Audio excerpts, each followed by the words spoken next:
13. The Gate. We made our way toward the mountain, which loomed above us and covered the horizon. We soon reached the road that ran between the kids' camp and the adults. We followed the road from the safety of the forest, keeping a lookout for soldiers. They probably won't search for us here, I thought. After all, they would. Someone who just escaped choose to go somewhere even more dangerous? Rufus said it wasn't too far to the adults, and soon enough we sighted a high brick wall. No digging under that, I said, as I scratched Zip behind the ear.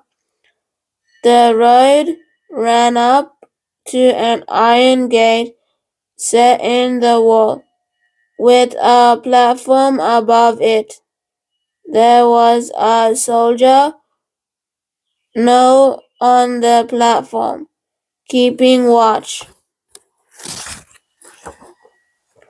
As we sat thinking about what we were going to do next, there came the sound of a vehicle approaching.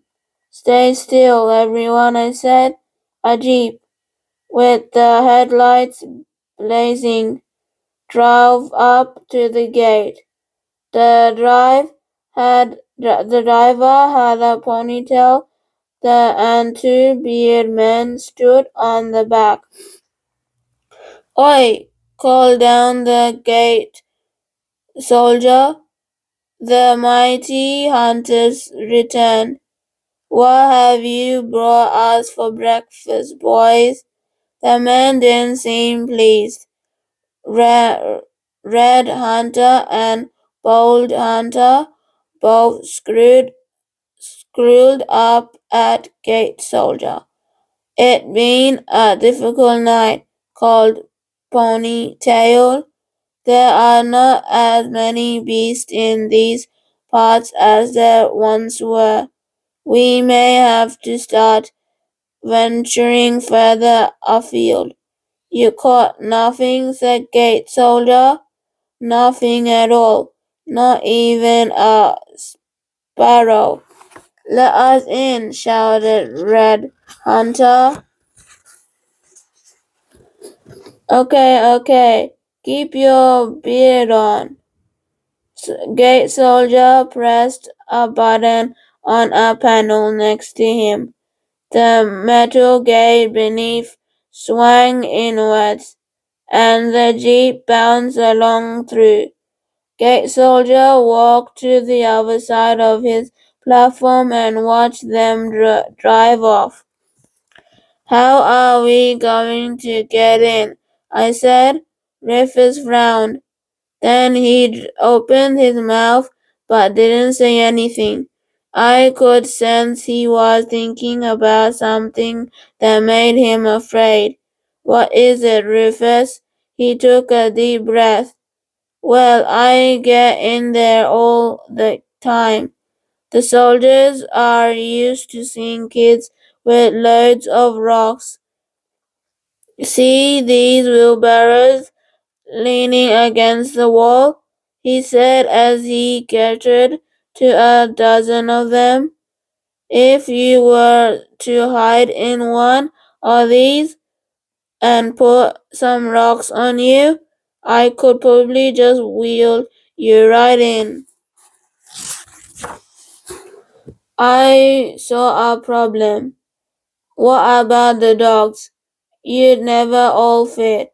We'd have to leave the dogs behind. I looked around at the upturned eyes of my pack. You're not leaving us behind again. Where you go, we go. Huh, yeah, forget this, guys, if that's what he thinks. Maybe not, I said. They could go up to the wall when no one looking. Then when the gate opens for us, they could run along the walls and slip after us. If the gate guy does the same thing as with the jeep, he'll walk to the other side of the platform to watch us enter. Then the dogs could sneak in before the gate closes. Rufus looked doubtful. Sounds complicated. Are they going to understand all that? We have been hunting for 4 years together and they understand me, I said, then proceeded to explain the plan to the pack. So, doggies, I said down on one knee before them, you get that? You get all that? Yep, yep, yep. Amazing, said Rufus. How do you think we'd survive so many years out there, here? If not by working together, I said. He stared at me for a moment, then sighed. Okay then, Wolf Girl, let's go. Let's go do this. 14. The Hunted. I lay cramped in the wheelbarrow as stones jolted around on top of me. Some of them were pretty heavy. I grabbed a few of the smaller, loose rocks, bumping against my hand, and put them in my pocket. The wheelbarrow came to a stop, and a ray of light from the rising sun pricked the crack in the rock and fell right in my eyes. I shut them tightly and hoped we wouldn't be here too long. Boy, come, gate soldier, voice from above. Got another load for the pile, sir, called Rufus. I heard the gate swing open. I couldn't see my dogs, but I prayed they had understood the plan. I might have sounded confident about it too, Rufus, but this was a new exploration for us all. Experience for us all. The wheelbarrow tunneled forward, moved under the platform. I tensed, listening for sound of alarm, but none came. The dogs were in, whispered Rufus. They're all around us under the platform. There was a note of wonder in his voice. I wish I could say I relaxed a bit, but really nothing about the situation was relaxing. Situation was relaxing. Rufus pushed the wheelbarrow onwards, and I heard the gate close behind us. Hopefully, gate soldier would go back to watch the road. The dogs would stick close to Rufus, and no one would see them as we. Hey! Gate soldier yelled. What are all these dogs doing with you? Oh no, Rufus said. I didn't know, sir. I think they're just harmless strays. Dogs, shouted Gay Soldier. Hey, there's a bunch of wild dogs over here. I wasn't getting to lie in hiding while my pack was in trouble, burst out of the wheelbarrow, showering rock everywhere. Above me, Gay Soldier, were a look of great surprise.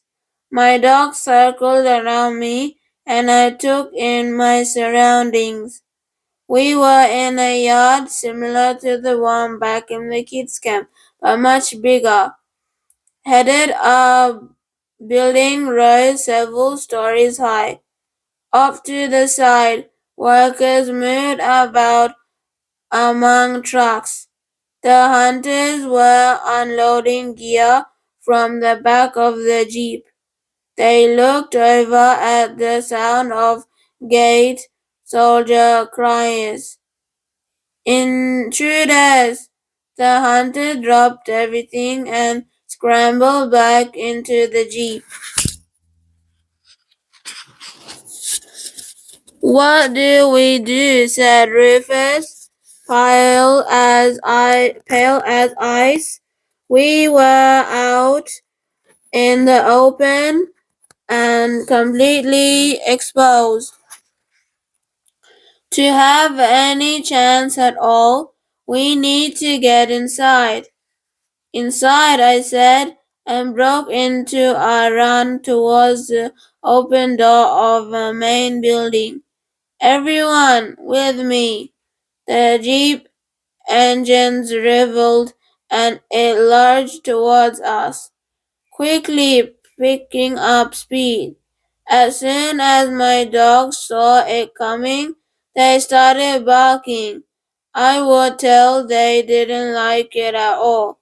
The memory of the last time they had seen men in a vehicle was still very fresh. Stay away, Two Legs. We'll protect you, Gwen. Let's get inside, I shouted. The dogs were too worked up to pay attention. Sunrise growled cervically and broke from the pack, directly towards the oncoming jeep. Tiny was quickly after her, yapping angrily. Doggies, stay with me, I called out to them. It was no good. As soon as Sunrise and Tiny tore off, the others were hot on their heels. I could see Hunter, Bold, Boned Hunter rising something up towards them. I went cold. Was it a gun? It seemed too bulky. The pack covered in a tight formation, except Zip, who zoomed ahead. Bonden Hunter pulled the trigger and something blue shot outwards, instantly expanding into a flying net. It passed over Zip, flying towards the rest of the pack.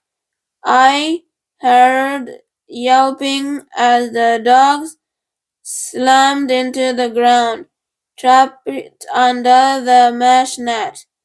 Zip turned off to the side, confused but still barking furiously. We have to free them, I shouted at Rufus. As I ran towards the net full of dogs, the jeep squealed to a halt, and Red Hunter raised a tranquiller gun at Zip, who was sprinting towards a small bush beside the building. Red Hunter aimed the gun at Zip and then moved it slightly to the left. He thought Zip was going to run around the bush, so we leaded his shot. I grinned. He didn't know Zip. Red Hunter flared at Zip, ran straight into the bush. The dart shot past where Zip should have been, a clatter of the building. Zip reared back on his haunches. Daz. I was happy. His poor eyesight had done him a favor. I reached the net and glanced back to make sure Rufus was still with me. Rip it up, I shouted to Rufus. I reached down to pull out a speak, and Rufus did the same. A moment later, Zip was back at my side. He growled as he watched us speak clear with his teeth. I noticed one of his eyes was now closed entirely. He was injured. It was going to be even harder for him to see now. The hunters leapt off the jeep with their tranquil guns. I reached into my pocket and pulled out a rock. An overhead swing set the stone, halting towards bold hunter. I smacked him on the forehead, and he jolted backwards with a stunned look. As he stumped, Red Hunter raised his gun. I reached for another stone. My pocket was empty. I heard a squeak above. Eagle. Eagle ripped up the air and she dived straight into Red Hunter. He flung up to the gun, protected his face, and she seized it in her talons. Red Hunter stared open-mouthed as Eagle flew off with his weapon. Beyond the jeep, I could see other people watching from the garage. They didn't seem to be soldiers and weren't running towards us, but shouts, "We're going up elsewhere." We had to get out of this yard. I turned back to the net. Tiny was now free and ripping up Speaks. I grabbed another and pulled it up, which raised the net higher enough for the dogs to burst free. They bounced to their feet and we took off.